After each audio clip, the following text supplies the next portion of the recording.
Talking to oneself is a habit everyone indulges in. We could no more stop talking to ourselves than we could stop eating and drinking. All that we can do is control the nature and the direction of our inner conversations. Most of us are totally unaware of the fact that our inner conversations are the causes of the circumstances of our life. We are told that as a man thinketh in his heart, so is he. But do we know that man's thinking follows the tracks laid down in his own inner conversations? To turn the tracks to which he is tied in the direction in which he wants to go, he must put off his former conversation, which is called in the Bible the old man, and be renewed in the spirit of his mind. Speech is the image of mind. Therefore, to change his mind, he must first change his speech. By speech is meant those mental conversations we carry on with ourselves. The world is a magic circle of infinite possible mental transformations, for they are an infinite number of possible mental conversations. When man discovers the creative power of inner talking, he will realize his function and his mission in life. Then he can act to a purpose. Without such knowledge, he acts unconsciously. Everything is a manifestation of the mental conversations which go on in us without our being aware of them. But as civilized beings, we must become aware of them and act with a purpose. A man's mental conversations attracts his life. As long as there is no change in his inner talking, the personal history of the man remains the same. To attempt to change the world before we change our inner talking is the struggle against the very nature of things. Man can go round and round in the same circle of disappointments and misfortunes, not seeing them as caused by his own negative inner talking, but as caused by others. This may seem far-fetched, but it is a matter which lends itself to research and experiment. The formula the chemist illustrates is not more certainly provable than the formula of this science by which words are clothed in objective reality. One day a girl told me of her difficulties in working with her employer. She was convinced that he unjustly criticized and rejected her very best efforts. Upon hearing her story, I explained that if she thought him unfair, it was a sure sign that she herself was in need of a new conversation piece. There was no doubt but that she was mentally arguing with her employer, for others only echo that which we whisper to them in secret. She confessed that she argued with him mentally all day long. When she realized what she had been doing, she agreed to change her inner conversations with her employer. She imagined that he had congratulated her on her fine work, and that she, in turn, had thanked him for his praise and kindness. To her great delight, she soon discovered that her own attitude was the cause of all that befell her. The behavior of her employer reversed itself. It echoed, as it had always done, her mental conversations with him. I rarely see a person alone without wondering to what conversation piece is he tied. On what mysterious track is he walking? We must begin to take life consciously, for the solution of all problems lies just in this. The second man, the Lord from heaven in all of us, is trying to become self-conscious in the body, that he may be about his Father's business. What are his labors? To imitate his Father, to become master of the Word, master of his inner talking, that he may mold this world of ours into a likeness with the kingdom of love. The prophet said, "Be ye imitators of God as dear children." How would I imitate God? Well, we are told that God calls things that are not seen as though they were seen, and the unseen become seen. This is the way the girl called forth praise and kindness from her employer. She carried on an imaginary conversation with her employer from the premise that he had praised her work, and he did. Our inner conversations represent in various ways the world we live in. Our individual worlds are self-revelations of our own inner speech. We are told that every idle word that men shall speak, they shall give account thereof. For by their words they shall be justified, and by their words they shall be condemned. We abandon ourselves to negative inner talking, yet expect to retain command of life. Our present mental conversations do not recede into the past as man believes, They advanced into the future to confront us as wasted or invested words. My word, said the prophet, shall not return unto me void, but it shall accomplish that which I please, and it shall prosper in all the things whereto I sent it. How would I send my word to help a friend? I would imagine that I am hearing his voice, that he is physically present, that my hand is on him. I would then congratulate him on his good fortune, tell him that I have never seen him look better. I would listen as though I heard him. I would imagine that he is telling me he has never felt better, he has never been happier. And I would know that in this loving, knowing communion with another, a communion populous with loving thoughts and feelings, that my word was sent, and it shall not return unto me void, but it shall prosper in the thing whereto I sent it. Now is the accepted time. Now is the day of salvation. It is only what is done now that counts, even though its effects may not be visible until tomorrow. We call not aloud, but by an inner effort of intense attention. To listen attentively, as though you heard, is to create. The events and relationships of life are your word made visible. Most of us rob others of their willingness and their ability to be kind and generous by our fixed attitudes towards them. Our attitudes unfold within us in the form of mental conversations. Inner talking from premises of fulfilled desire is the way to consciously create circumstances. Our inner conversations are perpetually outpictured all round us in happenings. Therefore, what we desire to see and hear without, we must see and hear within, for the whole manifested world goes to show us what use we have made of the word. If you practice this art of controlled inner speaking, you too will know what a thrill it is to be able to say, and now I have told you before it come to pass, that when it is come to pass, ye might believe.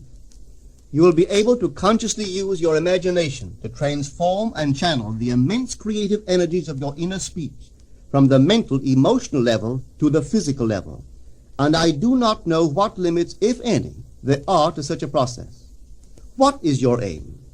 Does your inner talking match it? It must, you know. If you would realize your aim, for as the prophet asked, can two walk together except they be agreed?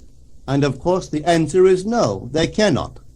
The two who must agree are your inner conversation and the state desired. That is, what you desire to see and hear without, you must see and hear within. Every stage of man's progress is made by the conscious exercise of his imagination, matching his inner speech to his fulfilled desire. As we control our inner talking, matching it to our fulfilled desires, we can lay aside all other processes. Then we simply act by clear imagination and intention. We imagine the wish fulfilled and carry on mental conversations from that premise. The right inner speech is the speech that would be yours were you to realize your ideal. In other words, it is the speech of fulfilled desire. Now you will understand how wise the ancient was when he told us in the Hermetica, there are two gifts which God has bestowed upon man alone, and on no other mortal creature. These two are mind and speech, and the gift of mind and speech is equivalent to that of immortality. If a man uses these two gifts rightly, he will differ in nothing from the immortals.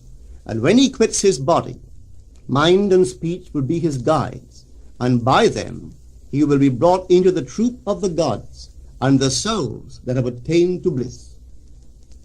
With the gift of mind and speech, you create the conditions and circumstances of life. In the beginning was the Word, and the Word was with God, and the Word was God. The Word, said Hermes, is Son, and mind is Father of the Word. They are not separate one from the other, for life is the union of word and mind. You and your inner talking or word are one. If your mind is one with your inner conversation, then to be transformed in mind is to be transformed in conversation. It was a flash of the deepest insight that taught Paul to write, put off the former conversation, the old man, which is corrupt, and be renewed in the spirit of your mind. Put on the new man. Put on the new man and be renewed in the spirit of your mind, is to change your inner conversation, for speech and mind are one. A change of speech is a change of mind. The prophet Samuel said, "The Lord spake by me, and his word was in my tongue." If the Lord's word was in the prophet's tongue, then the Lord's mouth that uttered the word must be the prophet's mind. For inner conversations originate in the mind and produce little tiny speech movements in the tongue. The prophet is telling us that the mouth of God is the mind of man, that our inner conversations are the word of God, creating life about us as we create it within ourselves. In the Bible you are told that the word is very near to you, in your mouth and in your heart, that you may do it. See, I have set before you this day life and good, death and evil, blessings and cursings. Choose life. The conditions and circumstances of life are not created by some power external to yourself. They are the conditions which result from the exercise of your freedom of choice, your freedom to choose the ideas to which you will respond. Now is the accepted time. This is the day of salvation. Whatsoever things are of good report, think on these things. For your future will be formed by the word of God, which is your present inner talking. You create your future by your inner conversations. The worlds were framed by the word of God, that is, your inner talking. See yonder fields? The sesamum was sesamum, the corn was corn, the silence and the darkness knew. So is a man's fate born. For ends run true to origins. If you would reap success, you must plant success. The idea in your mind which starts the whole process going is the idea which you accept as true. This is a very important point to grasp, for truth depends upon the intensity of imagination, not upon facts. When the girl imagined that her employer was unfair, his behavior confirmed her imagination. When she changed her assumption of him, his behavior reflected the change, proving that an assumption, though false, if persisted in, will harden into fact. The mind always behaves according to the assumption with which it starts. Therefore, to experience success, we must assume that we are successful. We must live wholly on the level of the imagination itself, and it must be consciously and deliberately undertaken. It does not matter if, at the present moment, external facts deny the truth of your assumption. If you persist in your assumption, it will become a fact. Signs follow. They do not precede. To assume a new concept of yourself is to that extent to change your inner talking or word of God, and is therefore putting on the new man. Our inner talking, though unheard by others, is more productive of future conditions than all the audible promises and threats of men. Your ideal is waiting to be incarnated, but unless you yourself offer it human parentage, it is incapable of birth. You must define the person you wish to be, and then assume the feeling of your wish fulfilled, in faith that that assumption will find expression through you. The true test of religion is in its use, but men have made it a thing to defend. It is to you that the words are spoken. Blessed is she that believed, for there shall be an accomplishment of those things which are spoken unto her from the Lord. Test it, try it. Conceive yourself to be one that you want to be, and remain faithful to that conception. For life here is only a training ground for image making. Try it and see if life will not shape itself on the model of your imagination. Everything in the world bears witness of the use or misuse of man's inner talking. Negative inner talking, particularly evil and envious inner talking, are the breeding ground of the future battlefields and penitentiaries of the world. Through habit, man has developed a secret affection for these negative inner conversations. Through them he justifies failure, criticizes his neighbors, gloats over the distress of others, and in general pours out his venom on all.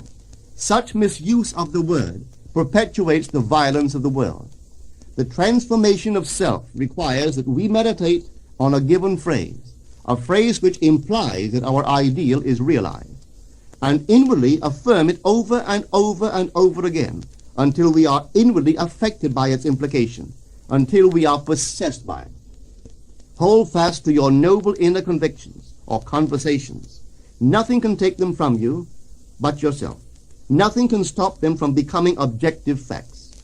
All things are generated out of your imagination by the Word of God, which is your own inner conversation. And every imagination reaps its own words, which it has inwardly spoken. The great secret of success is a controlled inner conversation from premises of fulfilled desire. The only price you pay for success is the giving up of your former conversation, which belongs to the old man, the unsuccessful man. The time is ripe for many of us to take conscious charge in creating heaven on earth, to consciously and voluntarily use our imagination to inwardly hear and say only that which is in harmony with our ideal is actively bringing heaven to earth. Every time we exercise our imagination lovingly on behalf of another, we are literally mediating God to that one. Always use your imagination masterfully as a participant, not an onlooker. In using your imagination to transform energy from the mental, emotional level to the physical level, extend your senses. Look and imagine that you are seeing what you want to see, that you are hearing what you want to hear, and touching what you want to touch. Become intensely aware of doing so. Give your imaginary state all the tones and feeling of reality. Keep on doing so until you arouse within yourself the mood of accomplishment and the feeling of relief. This is the active, voluntary use of the imagination, as distinguished from the passive, involuntary acceptance of appearances. It is by this active, voluntary use of the imagination that the second man, the Lord from heaven, is awakened in man. Men call imagination a plaything, the dream faculty, but actually it is the very gateway of reality. Imagination is the way to the state desired. It is the truth of the state desired and the life of that state desired. Could you realize this fully, then would you know that what you do in your imagination is the only important thing. Within the circle of our imagination, the whole drama of life is being enacted over and over again. Through the bold and active use of the imagination, we can stretch out our hand and touch a friend 10,000 miles away and bring health and wealth to the parched lips of his being. It is the way to everything in the world. How else could we function beyond our fleshly limitations? But imagination demands of us a fuller living of our dreams in the present. Through the portals of the present, the whole of time must pass. Imagine elsewhere as here, and then as now. Try it and see. You can always tell if you succeeded in making the future dream a present fact by observing your inner talking. If you are inwardly saying what you would audibly say, were you physically present and physically moving about in that place, then you have succeeded. And you could prophesy from these inner conversations and from the moods which they awaken within you what your future will be. For one power alone makes a prophet, imagination, the divine vision.